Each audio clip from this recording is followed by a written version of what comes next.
kesiangan dalam bangun tidurnya sehingga terlewatlah subuh tidak pada waktunya. Muncullah hadis Nabi, bahkan di lingkungan Nabi gitu.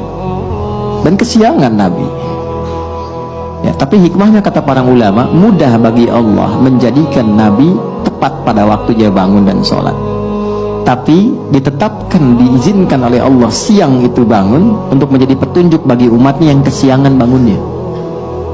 Suatu ketika Nabi sedang dalam perjalanan, lalu istirahat menjelang subuh.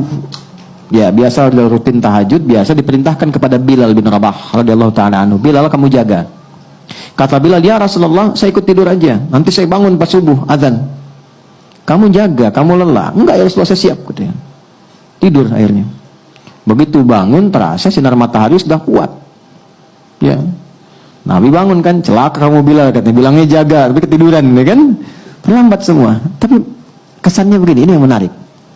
Nabi itu nggak marah, cuma mengingatkan, tempatkan setiap hal itu sesuai dengan porsinya. Jangan memaksakan pada sesuatu yang mungkin kita tidak bisa menanggungnya.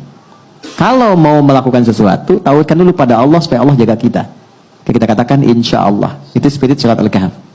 Singkatnya apa? Nabi langsung katakan wudhu semua, wudhu. Dan Bilal seperti biasa, ya, adzan, iqamat, selesai semuanya. Yang paling menarik apa? Salat sunnah dulu, lalu dilakukan salat subuh pada saat itu berjamaah.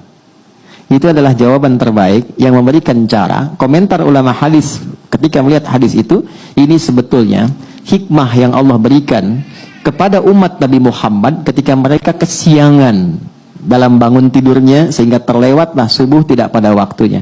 Muncullah hadis Nabi, orang yang tertidur itu maka sholatnya pada saat bangunnya. Jelas. Pertanyaan yang kedua tadi. Jadi kalau ada orang kemudian harusnya subuh itu 4.45 bangun, dia baru bangun 5.44. Udah lewat waktu kan? Maka dia bangun nih, dia sadar, maka lakukan sholat itu saat bangunnya. Itulah waktu untuk dia menunaikannya. Jadi 5.44 diambil wudhu, dia sholat. Tapi bukan maksud untuk menyengaja mengakhirkan sholatnya, karena memang terlelap, habis. Ini kasus masih biasa. Saya di Tripoli, ada teman saya nggak bangun sehari semalam. Sehari semalam karena lelahnya. Didorong, digoyang, nggak bangun-bangun. Kita mau jatuhkan dari atas kan nggak mungkin. Di level di flat di atas.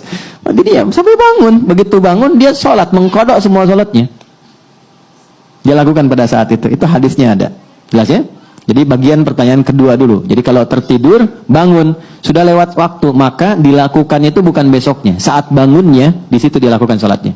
Sekalipun dia bangun di waktu zuhur misalnya, maka dia sholat subuh dulu untuk mengganti yang sebelumnya, baru masuk ke zuhur. Jelas?